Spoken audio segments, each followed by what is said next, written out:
So யூனிவர்சலாக இப்போ பசங்க எல்லாரும் வாங்கி ஆற்றுல வச்சுக்கிறது வந்து இது என்னடி எடை தூக்குமா என்னது இது ஆக்சுவலி இதை வாங்கினதும் வாங்கிட்டேன். எங்கள் அம்மா இதை வச்சு எப்போ என்ன கலாய்க்கலான்னு வெயிட்டீஸ் பண்ணிட்டு இருக்கா. அது கிடையாது. ஆக்சுவலி நம்ம சொல்கிறத கேட்குறாங்களோ இல்லையோ, இந்த மாஸ்டர்ஸ் வந்து குட்டிக்கரணம் போடு, இப்போ இடுப்பு உத, காலை உத, எப்படி அப்படின்னு இது பார்த்தா ஆக்சுவலி என்னோட ட்ரெயினரும் என்னையும் எங்கள் அம்மா ஆற்று நாத்துறா.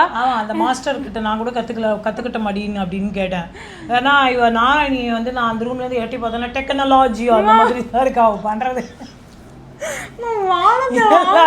ஒன்னே எங்க அம்மா இப்ப பண்ணலன்னு எனக்கு கடிச்சு கொட்டிப்பா பண்ணா இந்த வரைக்கும் இல்ல பரவாயில்ல. ஆக்சுவலி கொஞ்சம் வெயிட் லாஸ் ஆயிருக்கு. அது வரைக்கும் ஹாப்பி தான். உன்னை இதெல்லாம் தள்ளலாம் சொல்லியிருக்கேன். ரெண்டாவது விஷயம் என்னன்னா, காய்கறிக்கு போகிறோம், ஏதாவது ஒரு வெயிட்டை தூக்கின்னு வாங்கடின்னா அப்போ வந்து முடியாது இவாளெல்லாம்.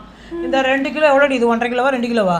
4 kgs தான் இது. நமக்கு பார்த்தா சும்மா 1/2 கிலோ மாதிரி தான் இருக்கு. இதை வேற என் ட்ரெயினர் பார்த்ததுக்கு அப்புறம் இவ்வளோ வெயிட் கம்மியா இருக்கான்னு கேட்க போறாங்க. 2 கிலோ தானே இது? போதும், அதோட தூக்க முடியாது. ஏதோ ஒன்று வாங்கினா பார்த்தா அது உள்ளேருந்து எட்டி பார்த்தாலும் சும்மா குல்ஃபு கிளாஸ் நடக்குது, இந்த கிளாஸ் நடக்குது. எனக்கு சிரிப்பாக வருது. அந்த இது பாம்பாட்டி மகுடி ஊத பாம்பாடுமே அந்த ஆட்டம் போட்டுன்னு இருக்கா அந்த மாஸ்டரோட சேர்ந்து. மாஸ்டர் இல்ல ஜிம் மாஸ்டர். ஜிம் மாஸ்டர் அந்த வடிவேலு எங்களுக்கு தெரிஞ்ச சொல்றேன். ஜிம் மாஸ்டர் அந்த இதுல எல்லாம் சொல்லுவாரு அந்த இதுல. ஆமாமா அந்த வடிவேலு வருவாரு அந்த மாதிரி ஜிம் மாஸ்டர் என்ன சொல்றாரோ அதுக்கேற்ற மாதிரி ஜிம் மாஸ்டர் படி நடந்துட்டு இருக்கான். வீட்டுக்கு போயிட்டு மாடியில் ஒரு 4 பெட்ஷீட் இருக்குடி, உணர்த்திட்டு வாங்கடினா அது உணர்த்திட்டு வந்து அடுத்த பெட்ஷீட் வெளியே போகிற வரைக்கும் அது மாடியிலேருந்து கீழே வரல. அது நனைஞ்சு தோச்சு நொஞ்சு அப்போ தான் கீழே வருது. எல்லா ராத்திலையும் 4 வாட்டி துவைக்கிறது இல்லை, 4 வாட்டியும் அதுவே நனைஞ்சிட்டு அதுவே போட வேண்டாம். மாடியில் கொண்டு போய் பிளாங்காக போட்டால் வர மழையில் அது நனைஞ்சு வரும். மாடியில் எடுத்துன்னு வாங்கடின்னு கதறி கடைசியில் நம்மளே தான் போய் எடுத்துன்னு வரணும் போல இருக்கு.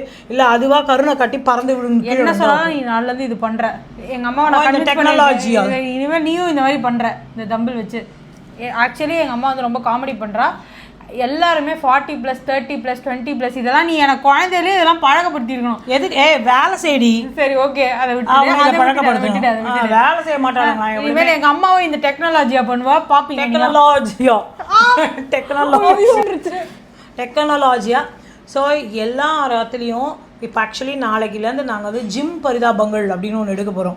ஜிம்மு பசங்க போகிறது சந்தோஷம், ஆனால் ஜிம்முனால பேரண்ட்ஸ் எவ்வளோ பாதிக்கப்படுறோம், அவளுக்கு என்னென்ன டிஷ் பண்ணி கொடுக்குறோம் ஆற்றுல, அந்த டிஷ்ஷுக்காக எவ்வளோ மூஞ்சால் அடியும் மொரத்தால் அடியும் வந்துட்டு அப்படின்றது தான் நாளையிலேருந்து. ஆமாம்மா, எங்கள் அம்மா ப்ரோட்டீன் ரிச் ஃபுட்டாக தான் பண்ணி தருவோம். ப்ரோட்டீன் சாதமும் ஒரு குழம்பு சாதத்தையும் பண்ணி கொடுத்துன்னு வெறுப்பேற்றுவோம். எங்கள் கடவுள் மேலே பார்த்துன்னு. சரி ஓகே விட்டுடலாம். கடவுள் மேலே பார்த்துன்னு இருக்கோம் தனியுமே.